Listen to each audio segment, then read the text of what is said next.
Muy buenas noches, compañero y docente. A continuación verá una explicación de un artículo científico relacionado con el tema de análisis de los alimentos y las técnicas analíticas. Esta explicación va a ser por el estudiante Germán Rosano Molina, estudiante de Ingeniería de Alimentos, sexto semestre, área de Ingenierías, materia Ciencia de los Alimentos, a cargo de la docente Nivel del Carmen Torres Fuentes, Universidad de la Amazonía, Florencia Caquetá. El nombre del artículo que vuelvo a explicar, que es la evaluación del efecto del proceso de extrusión en harina de quinoa normal y germinada. Chenopodium quinoa es el nombre científico que se le hace al alimento. Un resumen: las semillas germinadas de quinoa presentan diferencias en su valor nutricional y asimilación en el organismo respecto a las semillas normales. Por esto se buscó identificar el efecto del proceso de extrusión sobre la harina de quinoa normal y germinada. Para ello se realizó un análisis proximal, curvas de empastamiento, índice de solubilidad de agua, índice de absorción de agua. Posteriormente las harinas fueron extruidas y se realizó un análisis proximal. También nos habla sobre que se identificó que la germinación generó cambios en el contenido de proteína, en las propiedades de gelificación, en el ISA e IAA. También se identificaron diferencias significativas en la composición de las harinas debidas al proceso de extrusión aplicado, siendo más notable en la harina germinada. Ahora bien, pasamos a la introducción de este artículo científico, en el cual tenemos 6 puntos de qué hablar. El primero es la desnutrición a nivel mundial. Aquí sabemos y nos habla sobre la desnutrición que ha alcanzado a nivel mundial, siendo a niveles muy elevados, pues se considera que aproximadamente el 15% de la población sufre este flagelo, siendo la tercera parte de la población infantil, donde diferentes organizaciones se han conformado con la finalidad de controlar el problema de seguridad alimentaria, en el que se ven afectadas muchas personas, especialmente niños y niñas menores de 6 años, las cuales son más vulnerables a sufrir enfermedades e infecciones por deficiencias nutricionales debido a que se encuentran en desarrollo y crecimiento y se necesita una alimentación balanceada acorde a sus necesidades. El segundo punto es la actualidad de los productos altamente nutritivos, en la cual la actualidad de la producción de los alimentos altamente nutritivos se ha incrementado de manera acelerada y se ha llevado a cabo estudios en los que se emplean diferentes métodos de procesamiento y gran variedad de métodos como materias primas, donde se presentan como alternativas para controlar los problemas de seguridad alimentaria. El tercer paso es la demanda de cereales precocidos a la hora de producción de productos alimentarios. De ahí es la importancia y es importante descartar que en los últimos tiempos la demanda de cereales precocidos se ha incrementado. Los productos obtenidos se consumen en forma de bebidas en polvo, sopas instantáneas, harinas compuestas y enriquecidas, snacks, bases para cremas, papillas, entre otros, donde se emplea cereales como la avena, el arroz y el maíz. Sin embargo, existe el interés de incorporar nuevos productos que contengan diversas fuentes de legumbres para manejar las propiedades nutricionales. A continuación vamos a ver el cuarto punto, que es razones para aumentar el consumo de los cereales, haciendo la referencia en este caso a la quinoa.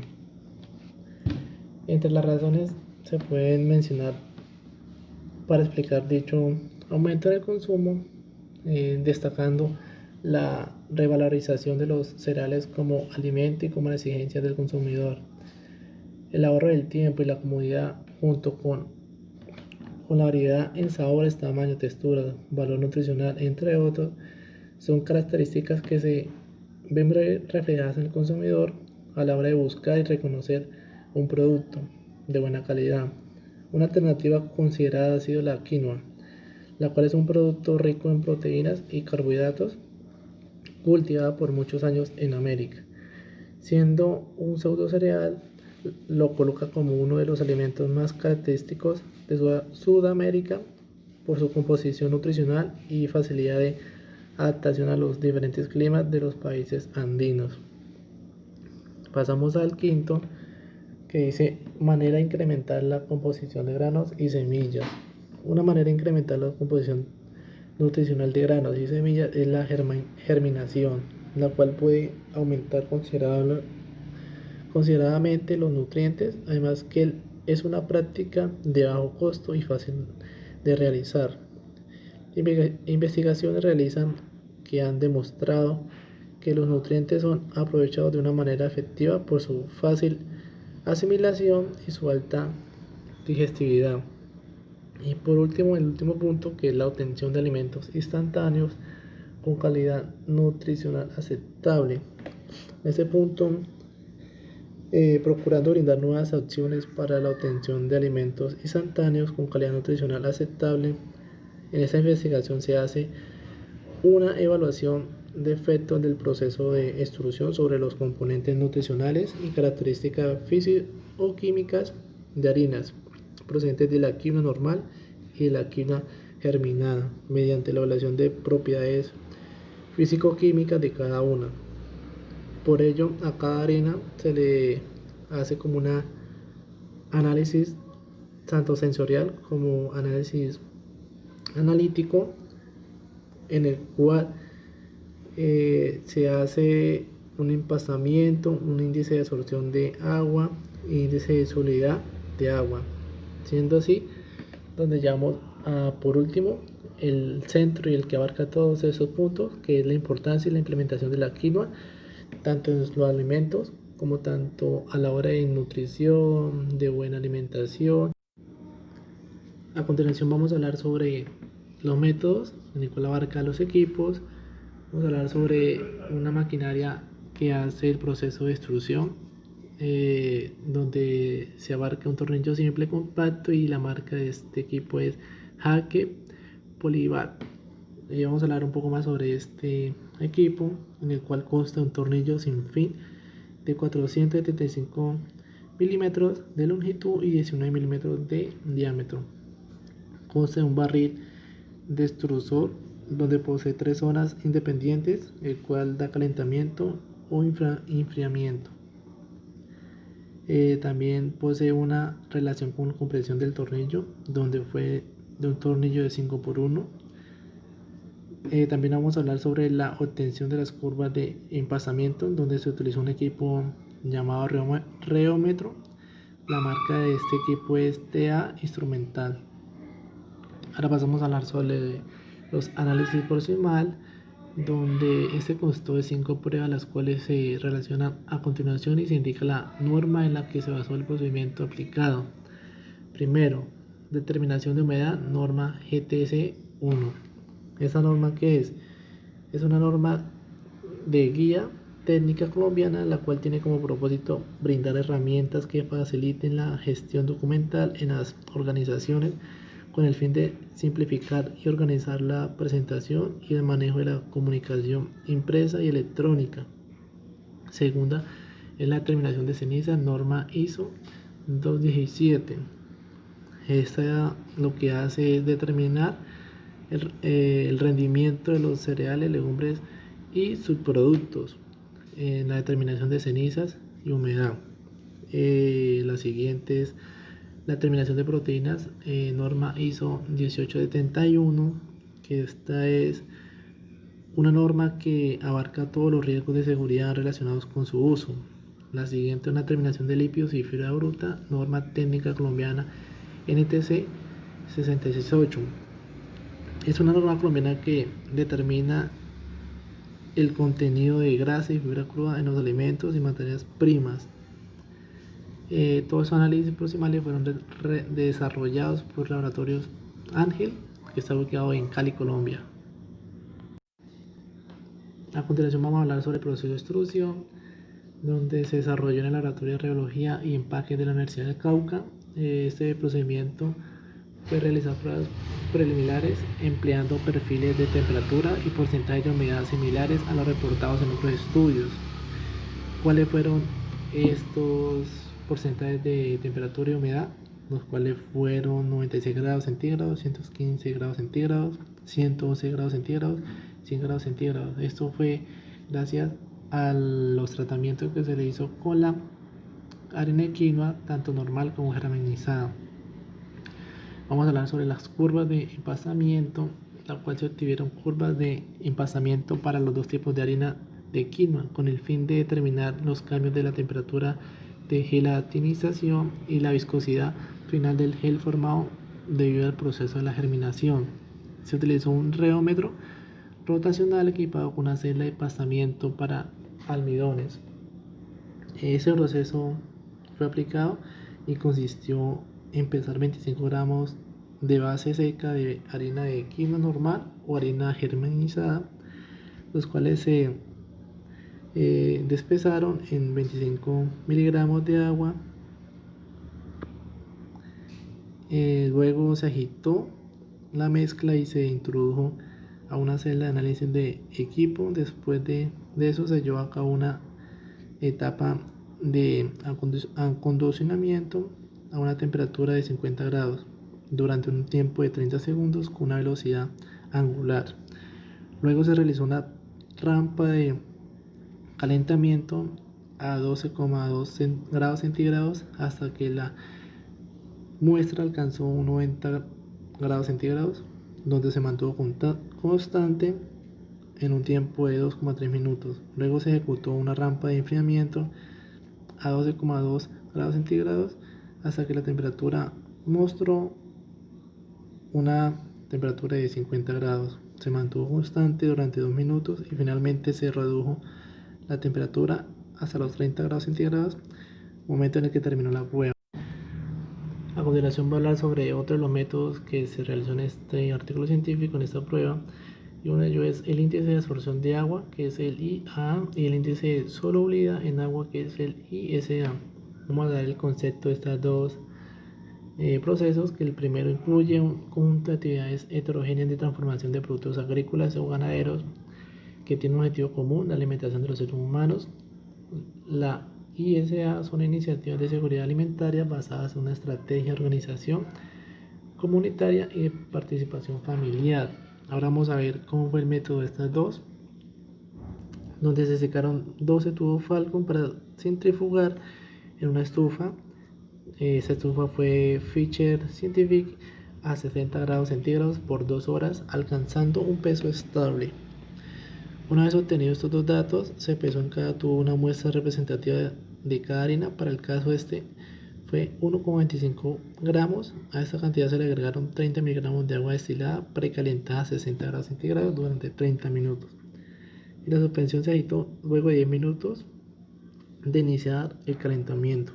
Pasado este tiempo, la muestra fue centrifugada a 4000 RPM en una centrífuga a temperatura ambiente durante 30 minutos. Una vez obtenido el precipitado, que en este caso fue el gel, y el sobrenadante, este último se descantó después de centrifugar y el volumen fue medido en una probeta. De cada una de las muestras se tomaron 10 miligramos, se depositaron en un vaso precipitado previamente helado y seco y sellaron la estufa durante 24 horas a una temperatura de 70 grados centígrados para identificar la formación de insolubles. El gel formado en los tubos fue pesado y luego se hizo con los insolubles contenidos en los vasos de precipitados. Esta prueba se desarrolló en el laboratorio de biotecnología de la Universidad del Cauca. A continuación vamos a hablar sobre el diseño experimental y el análisis estadístico. ¿Qué es un diseño experimental? Un diseño experimental es una prueba en donde se indice o induce a un cambio en la variable de entrada de un proceso o sistema, con el fin de observar e identificar las causas que provocaron un cambio en la variable de la salida. ¿Qué es análisis estadístico? Es un conjunto de técnicas cuyo objetivo es entender y obtener conclusiones sobre un o varios fenómenos en concreto en un lugar y momento determinado. Vamos a ver cuál fue el método que hicieron estos dos facetas. Para el proceso de extrusión se aplicó un diseño factorial, en los cuales los factores evaluados fueron el tipo de harina de quinoa normal, que se le dio un símbolo de QN, y quinoa germinada, organizada, que fue el QG, y el contenido de humedad de la harina H1 y H2. Para las pruebas de la ISA y IA se utilizó el diseño de bloques completamente al azar en 4 bloques avalados uno por uno. Después la harina de quinoa fue germinizada. Para el análisis estadístico se utilizó un programa SPSS en versión 17 para obtener el análisis de la varianza y las pruebas de Tukey a los resultados obtenidos en el proceso de extrusión. Ahora bien, pasamos a los resultados, en el cual vamos a ver una tabla que es la composición proximal de harina de quinoa normal y germinizada. Esto se evidenció que la harina de quinoa germinizada presentó mayor contenido nutricional y energético en comparación con la harina de quinoa normal, en lo que podemos evidenciar en este cuadro. De acuerdo con los resultados, se determinó que el proceso germinativo incrementó el valor nutricional de la harina, por lo tanto la germinación puede coincidirse con un proceso en el cual brinda beneficios nutricionales a los granos, en el cual podemos ver que en el HQG contenido se ve un poco más alto los números tanto en proteína como en grasa, en ceniza y en carbohidratos. En fibras le gana un poco la harina de quinoa normal. Entonces por eso es que se dice que la harina de quinoa germinizada, que es la HQG, tiene más contenidos y se ve un poco más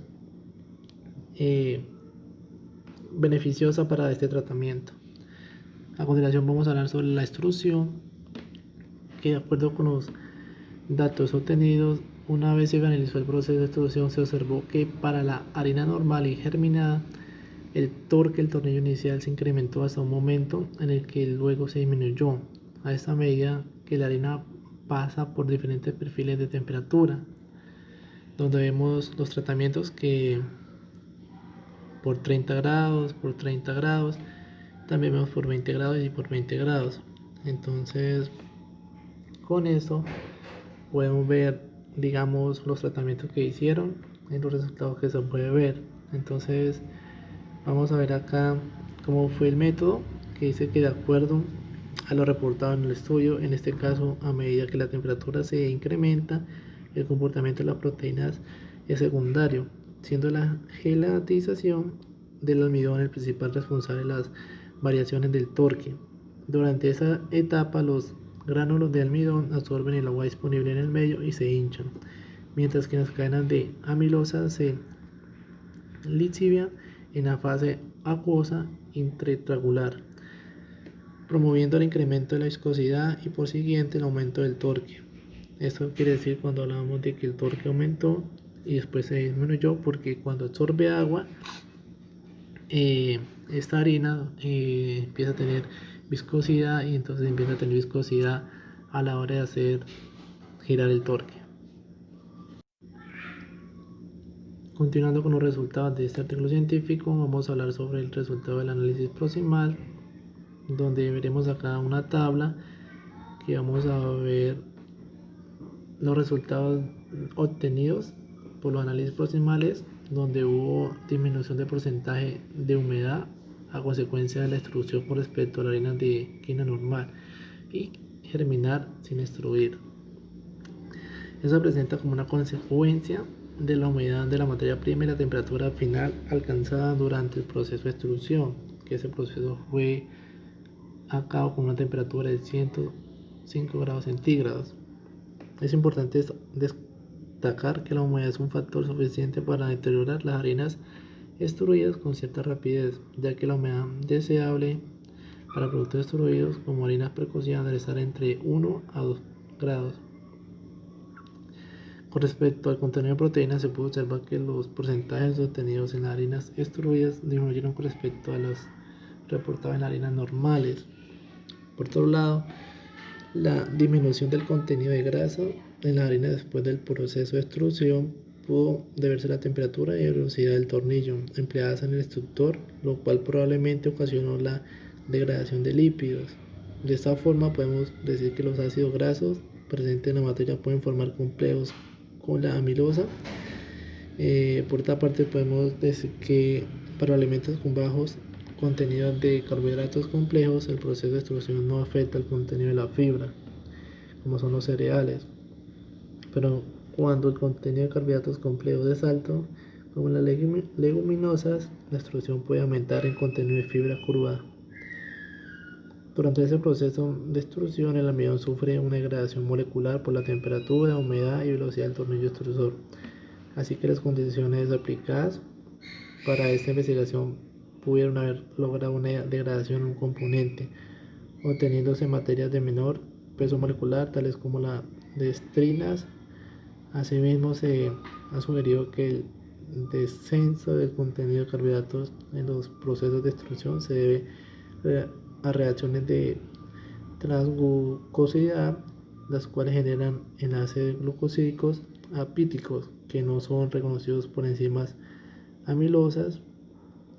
Y en otra parte podemos dar explicación de que la interacción proteínica almidón se puede observar en el maíz extruido y en los granos que se encuentran incrustados en el maíz, que es una proteína gluconoica en los cuerpos.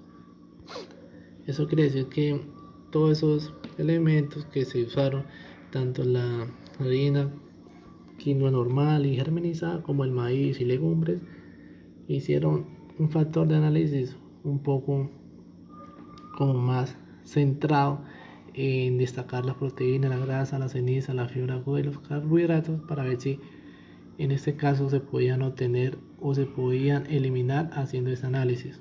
Entonces podemos determinar que en el análisis las dos harinas pudieron obtener un buen contenido. Entonces, diciendo esto, seguimos con las curvas de empastamiento. En esto podemos decir que luego de realizar las curvas de empastamiento de la harina de quinoa normal y la harina de quinoa germinada, se obtuvieron dos picos de viscosidad máxima diferentes para cada una de las dos muestras evaluadas. Esto quiere decir que puede indicarse que el proceso de germinación influyó en la variación de esta propiedad, quizás debido a que la germinación incrementó el contenido de proteínas de la muestra y causando cambios en la disponibilidad de amilosa de la harina, donde se dio estudios que han reportado que cuanto mayor sea el contenido de amilosa de la muestra, mayor será la viscosidad máxima. A continuación vamos a hablar sobre los resultados del índice de absorción de agua, los cuales lo vamos a representar en esta tabla. Fueron representados en esta tabla presentándose diferencias significativas, se puede decir, lo que coincide con lo escrito en los otros estudios que ya habían hecho anteriormente con estas mismas análisis, estos mismos procedimientos.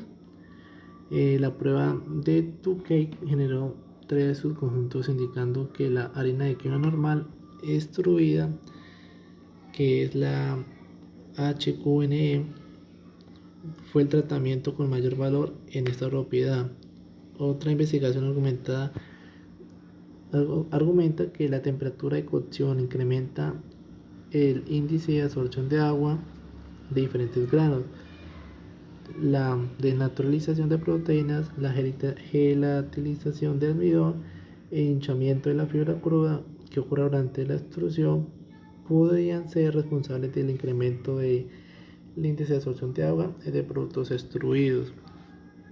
¿Eso qué quiere decir? Que haciendo ese procedimiento de índice de absorción de agua podemos obtener la variación de temperatura de cocción, el incremento de hinchación sobre la fibra cruda y la gelatinización del almidón. Entonces todo eso se hizo para ver qué problemas o qué cosas negativas pueden tener a la hora de hacer este procedimiento. Ahora continuamos con el índice de sólida en agua, en que este índice está asociado con la presencia de moléculas de almidón soluble, lo cual se relaciona con la destrinización, con la condición de grano fresco o endurecido, y este proceso afecta tanto al indicador funcional. Hubo diferencias significativas en los valores del índice de solubilidad en aguas entre las harinas quinoa sin extruir y las harinas extruidas. La prueba del Tukey arrojó los subconjuntos. En el primero se ubicaron los dos tratamientos de harina sin extruir y el segundo los tratamientos de harina extruida, en los cuales el notable incremento en esa propiedad para la muestra extruida fue alta. De acuerdo con lo anterior, los resultados de índice de solubilidad de agua obtenidos en la prueba no coinciden con la muestra extruida reportada en otros estudios. Esto se debe quizás a las condiciones de extrusión y a las condiciones en las que se obtuvieron los resultados de las otras investigaciones. Ahora continuamos con las conclusiones, que en las conclusiones pues podemos ver sobre todo lo que abarcó el estudio, donde hay 4 conclusiones, gran conclusiones, que la primera fue sobre el procedimiento o el proceso de germinación de la quinoa, que ese proceso de germinación de la quinoa generó cambios en su composición nutricional, lo cual se determinó en el análisis proximal, el cual permitió determinar incrementos en el contenido de agua, tanto proteína, lípidos y ceniza. La segunda conclusión fue sobre el proceso de extrusión, que ese proceso de extrusión afectó el valor nutricional de la harina de quinoa y germinada, notándose en disminución en los contenidos de proteínas, carbohidratos y grasas, siendo más notable la harina germinada, por lo cual puede decirse que la germinación genera menor estabilidad térmica en el grano. Pasamos a la siguiente conclusión, que fue sobre las harinas estudiadas, que esas harinas estudiadas presentaron diferencias entre sus curvas de empastamiento, observándose algunos valores de viscosidad inferiores a la harina de quinoa germinada respecto a la harina de quinoa normal. Esto fue que indicó que las harinas extruidas de grano germinado son menos aptas para el desarrollo de productos en los que se requiere la formación de un gel. Entonces, eso hace que haya más costo a la hora de obtener este procedimiento o este proceso. Y por último fue sobre el índice de la absorción del agua, que es ISA. Este índice denotó que la harina incrementó luego de la extrusión, indicando que las dos harinas son adecuadas para el desarrollo de productos instantáneos con respecto a la harina sin extruir, siendo la harina de grano normal más apta para el desarrollo de formaciones industriales o instantáneas. ¿Qué quiere decir que con esto? Que ya no va a tocar hacer la necesidad de tener ese gel para hacer o contener productos en sentido de galletas o en sentido que necesiten productos de formación de gel.